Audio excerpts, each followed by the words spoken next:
it's the Scotch Test Dummies. We're coming to you with Basil Hayden's Rye. Rye whiskey, rye whiskey. And brand new t-shirts. Woo! Check them out. First time seeing them on the show. Let's test it. Test it!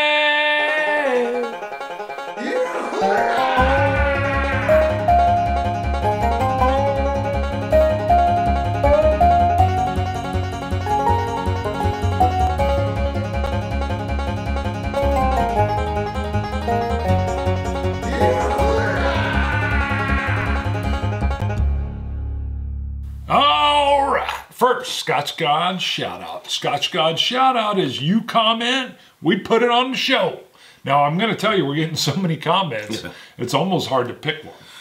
Yeah. But keep them coming. Yeah. Keep them fun, keep them interested. That's how you get on the show, and we want you on the show. I went back and looked. Now, the record we had on the show was 215 comments. Wow. And I don't remember now which one it was. Yeah. But last weekend or 2 weekends ago, we posted our top 5 12-year-old whiskeys. Yep. With 530 comments. Right. Part of that being we've got the free bottle giveaway that just closed from Tomatin. But Tomatin's going to do another one, and we're going to work that in soon. Go watch. We had a lot of people commenting though on their top 5 12-year-olds. We took notes and we talked about it on our live stream Sunday night. Right. Go watch it and you'll see what the fan favorites were. Yeah, because we want to bring that in more. I really love seeing what all the different folks. Go watch the show. I was going to give you a spoiler. All right, what is the Scotch God shout out? Couple of things though. Scotch God shout out. Kevin Bryant. And this was on the Whistle Pig Farm Stock review. But Kevin Bryant says, great review as always. You guys should try and get a hold of the Bunnahabhain Moyne Oloroso if possible. My favorite whiskey at the Whiskey Live London 2017. Now, I'll tell you, Whiskey Wednesday just reviewed that. I just watched it. I think he just put it out last weekend. Yeah, go watch that. He loved it. Yeah. So, but we had just picked up Bunnahabhain 13-year Marsala cask finish. So, I think the Moyne Oloroso was a European release only. I don't know if it's available in the States. We are going to research it. We'll find out. If it's available, we'll look for it. If you know something, put it in the comments. Yeah. So, if you want to send us a bottle of the Moyne Oloroso, we'll review it. Please, Bunnahabhain. On that note, there's some things we can't get. I mean, you just can't get them. Some of it, it's not in Kansas, or some of it, it's not even in the United States. So I never plan on saying no if a distillery said, hey, we want to send you something to review. Sure. But that's not our main focus. Matter of fact, we have more fans sending us stuff saying, hey, I love this. I don't think you guys can get it. Here, try it. Yeah. So, I mean, that's definitely been, and I love when that comes in from the fan, because they're saying, hey, you can't find this, try it. Yeah. Basil Hayden's, what are we doing? Let's go t-shirts real quick. Okay, we talked about these Sunday night. These come out on our live stream.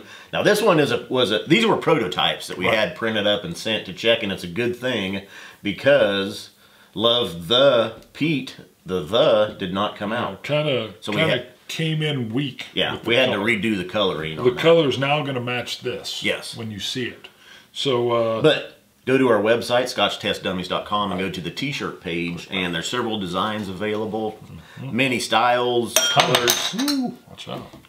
Yeah, there's just tons and tons of styles. Go. So check that out, and then later on we're going to talk about a segment called Traveling Dummies, and I think the shirts will even work into that, even though it's kind of coin-based. Yes. So we'll come to that later. 115, by the way. Yeah, 116. We've had so many folks saying, hey, we sell more coins than we have shows. Yes. And you were kind of including one coin that would get a little note with it or something. And then some people are like, hey, I got a coin. What show was it on? Well, that one wasn't. And so a fan suggested, add in a second coin, get more of them on the show. Yeah, use as many coins, so we're going to do that. We'll try to use as many coins as we can in the show. That way more fans, more of you that are buying coins will get one that's been used in the show. We still can't guarantee because their orders are coming, and this is cask 1, which is the first run. Cask 2 is in production and should be shipping soon because we're almost out of cask 1. We are almost out of cask 1. So, I mean, we're so close to almost out that we're hoping Cast 2 comes in, because we may have to tell people, hold on another week or two if we run out of these. But if you want your Cask 1, grab them now. Cask 2 is going to be different. It's going to have a different color. I'm not going to tell you what it is yet. It's going to have a slightly different change to the design. Now, coming to the Basil Hayden's Rye, this is almost a throwback when we were brand new, that we would open a bottle and taste it for the first time on the show. Get a grip of the... And apparently you can't grip it. It's a hard grip. Top. Wow, that is in there. But I'm there using a man grip. Yeah. Manly grip on. So by the way, I love the peat. Yes. So that's just, if you're a peat lover, you can have the shirt. And yeah, there's a little something up here showing the Dummies love the peat as well. But back to this. We got in a little trouble on our episode of the regular Basil Hayden's, didn't we? Yes. Yeah. If you want to know how we got in a little bit of trouble, go watch the show. But I may have irritated my co-host, and you took action. Oh. That's all I'm saying. Yeah. Link it in the descriptions of that video, or I'll throw it in an annotation at the end. Now, like Bart was saying, though, it's kind of a little bit of a throwback here, because we used to buy a bottle, we would crack the seal, we'd pour it, we'd nose it, we'd taste it, all in the span of about 10, 12 minutes. No pre-tasting, no prior notes. It was just like first impression. And then we had noticed in an episode, or we went back later, and I tried a bottle that had been sitting on the shelf for a month, and I tried it, and I was like, wow, I don't remember enjoying that as much on the show. And we also had some fans comment that, you know, as you open a bottle and let it get some air, some, not all, but the flavors change a little bit. And we found that to definitely be true with some. Yeah. So, yeah. But you saw this, had to have it. You're a fan of the packaging. It doesn't. The packaging does not bother me. I think it's eye-catching. I think it does. It's the marketing. It grabs your eye in the store and makes you want to buy it. It offends me on a deep level. Not really. But I think it's a WWE belt. And now, you just told him to go watch the other episode. Never mind. I won't say anything more. Go watch the other. But go watch the other episode. You can't help yourself. I can't. Okay, so yeah, anyway, new to the market, Basil Hayden's Rye Whiskey. Now, the normal Basil Hayden's is I think it's Kentucky straight bourbon whiskey. It's good juice. But it's got a high rye content. Yeah. And it was one of the first ones that I had, and we were nosing it, and you said, there's a rye in here. And I go, no, there's no rye, it's a bourbon. And so, you know, then we found out early on that, yeah, that 51% is corn, the other 49% is a mix of wheat, corn, we were barley, bigger dummies then. Rye. Yeah, we were still bigger dummies. So anyway, the Basil Hayden's, though, was one of the first bourbons where I got rye notes. Yes. So now, though, this is Basil Hayden's rye whiskey. So quite honestly, I think this is before I'd ever even tried a rye whiskey. Could be. You know, a pure rye, or not a pure rye, but a heavily rye or a labeled rye. And I really like the juice in the regular Basil Hayden's bourbon. And I remember thinking, I need to try some ryes. And that's when we started to delve into the rye. Nose on here. I'll tell you, when we poured it, I could smell it. Yeah. It was very floral. Distinct rye. Yeah. Very sweet. Now, I haven't gone in deep on it, but that was what I was getting, being a foot away from the glass. Sure. I get those rye dill notes. And you're right, they climb right on out of the glass, which is great. Dill pickle rye. Yep. The sweetness, underlay. Orange citrus. Yeah, like a zest is more. Now, I will tell you too, I noticed in the store, big bummer. Big bummer. 40%. Oh. I know. You're right, I like them 43, 46. So many people are doing 43%, 45, 46 now. Yeah, 43 like, oh, you missed your chance, Basil Hayden's. Right, now. But there's a few that pull off the 40. Yeah. Let's see. No, great nose though. Sweet, rye, dill, that orange zest, a little bit of a vanilla, some oak. Okay. All right, couple interesting things going on here. And I'm, again, with the first impressions, I'm going to have to come back. I almost get like a fruit, almost even maybe a little hint of banana on the beginning. The sweetness pops in. I'm going to have to come back in to get the middle. I'm on the finish. Oh, goodness. Oops.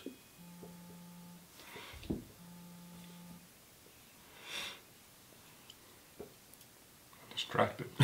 I'll have to come back to the finish. What say you? Sweet, very smooth. Nothing really jumping out at you. Pretty good at the 40%.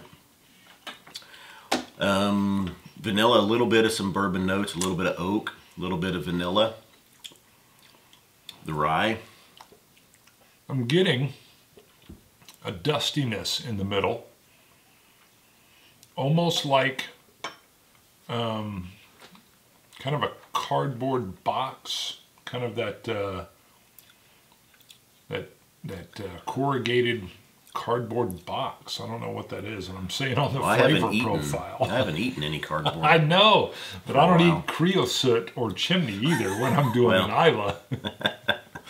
But I describe it that way sometimes. I don't know why. It's just cardboard, corrugated cardboard box, kind of a dustiness in the middle. There's a little bit of cinnamon also. You're doing a lot of smacking there. Sorry, Horst.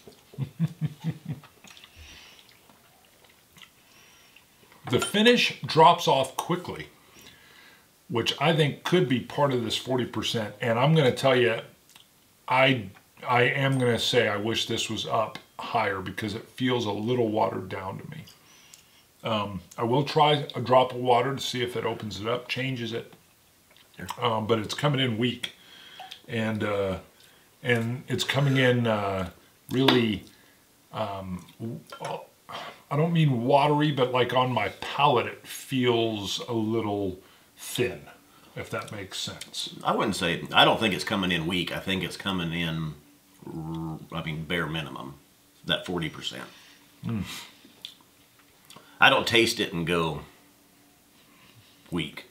I feel like I've had an ice cube in it already, a small cube, and that cube is melted. And it sat there, and then I came back, and it's just a little watered down to me. There's some clove, a little bit of mintiness. I love the nose on it. Great, yeah.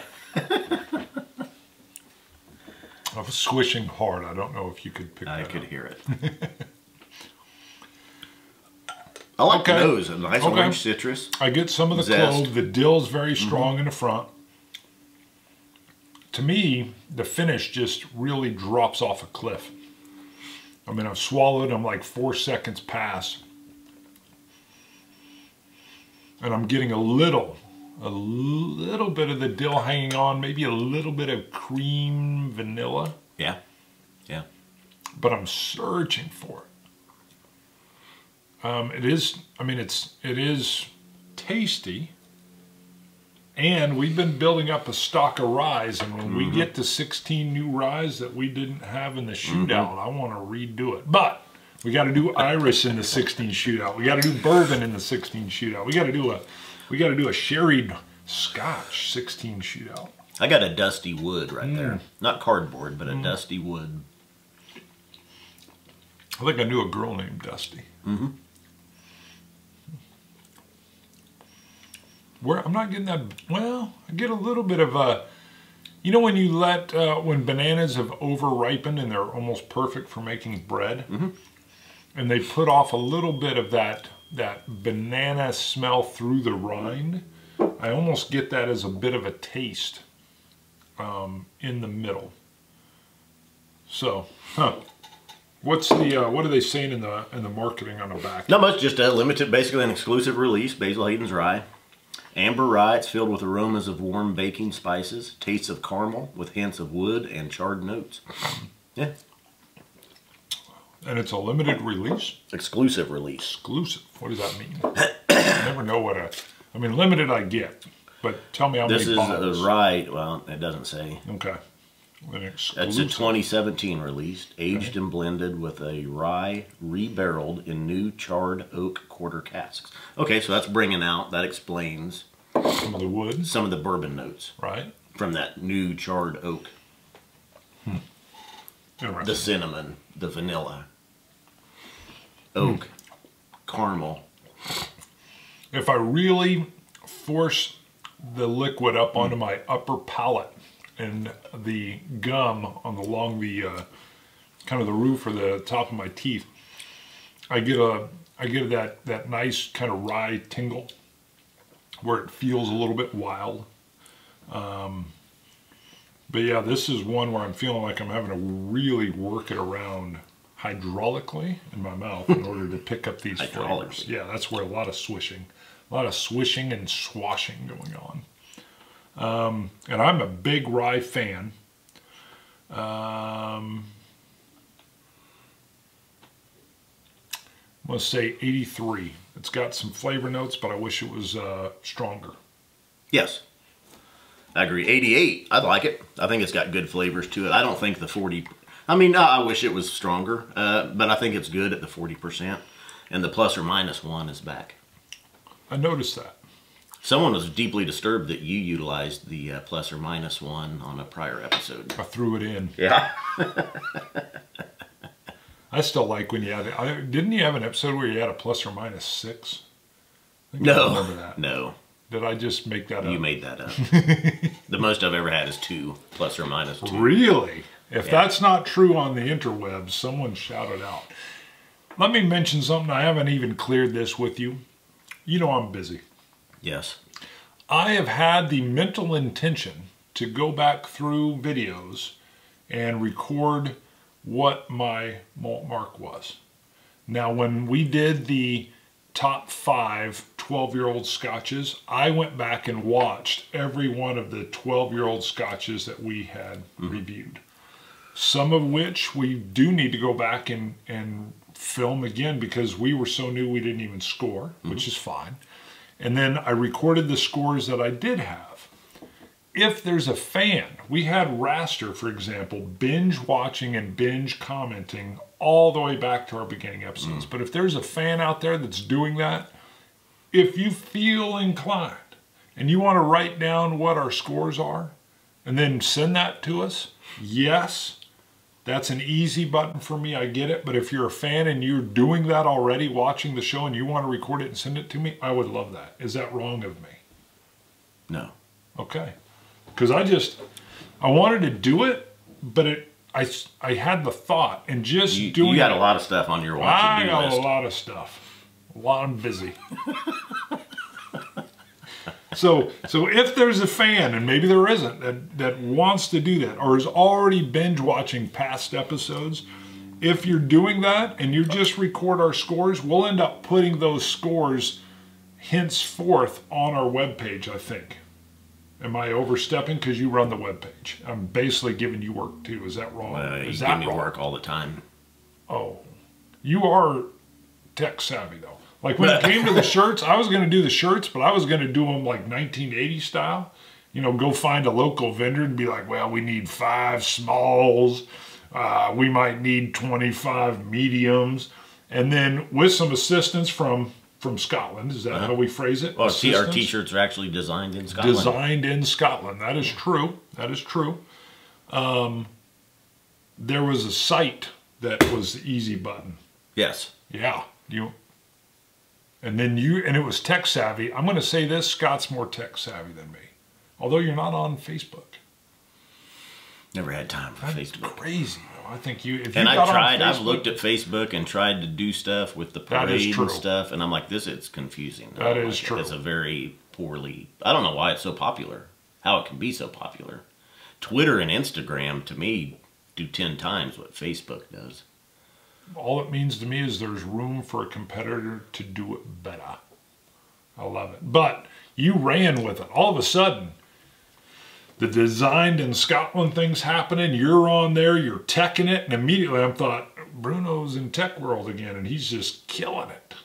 Up at 4 o'clock at night working on it. I was like, man. Yeah.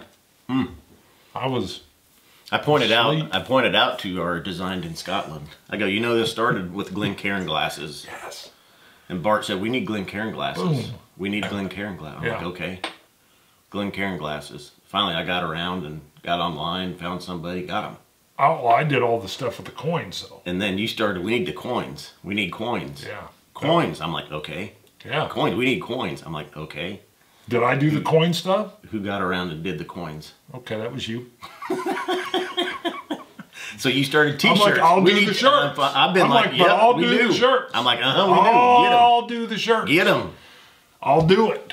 And then I even had a friend kind of giving me some tips and stuff, and then we needed a vector image, and we referenced the vector image. I was like, okay, get it. And that was proving difficult. And then all of a sudden, Designed in Scotland came in and helped us out with more than a vector image. And then all of a sudden, it was tech friendly, though. Yeah. All of a sudden, there was a tech component, and he was like, woo, I'm in. And then I was like, you know what we need is a specially designed dropper that's made from the Dummies. Just throwing that out there. Yeah, we do. We need that. This is from Sip Dark. We could design our own. Yep. If I say that like 10 times, and there's a tech site that allows you to design glass, 21 minutes. Then we better wrap it up. Now, we are adding a little segment, though, that's just going to be a photo. It's either going to pop in. You already said it, didn't you? You already told people to send photos because you said our T-shirts might be in them. No, that wasn't on air yet. That wasn't on air? No. Oh, okay. Unless I may have said it during the live show. You might be referencing the live show. Oh, okay. We're calling it Traveling Dummies. Mm-hmm. Our coin has been showing up at distilleries throughout Scotland. Mm-hmm. Our coin has shown up in a photo right at the mailbox where the package appeared to be devoured and ripped open, and then like, ooh, like it was a medal that had been won. Yes. That may be the shot that shows up now. You're going to pick that. Okay. But as the whimsy hits you, if you wanted to take a shot, I don't know, I'm thinking like, hey, there's the coin, and right behind it's the Eiffel Tower, you know, or what, a Big Ben or whatever, or the shirt shows up. We want to include those in the video so that you can join the Dummies, the Traveling Dummies. The Dummies will travel all around the world without ever leaving. Oh, I was just going to end it because we're Good thing not. Is it worth it? Ooh. $50. No. Yes. Nope. Yes. I think so. I was sure you were going to say at 40%. This was 35. The standard Basil Hayden's is $35, $37. That's the other thing that's throwing me here. Yeah. It's a very reasonable price. I figured this one would come in at the same mark, but no, it is a little bit higher. I think it's good. I think it's worth it. Oh, it's good. That's probably top end, though. I wouldn't go too much more than How that. much again? 50. No. 50. 50. Well, see, no. I'm just saying no. I know we're long. I'm just going to say no. So I thought for 35, sure though. it'd be the same price as their bourbon. That's what I thought so, too. Yeah, especially at 40%. I thought, oh, this will be right there, same price, not bad. You like the rye, you want more rye, go get this one. You want more bourbon notes, go get this one with some rye. Huh. Please keep it at 35. Like I tell you, so I bought this one, and I don't, I mean, it doesn't disappoint me. You did buy it, so your money's there. Yeah. I don't plan on buying it at that price, but you know what we're going to do? We're going to, I almost said, we're going to scotch it, you Scotch gods. Cilantro. Dummies. Almost said test it.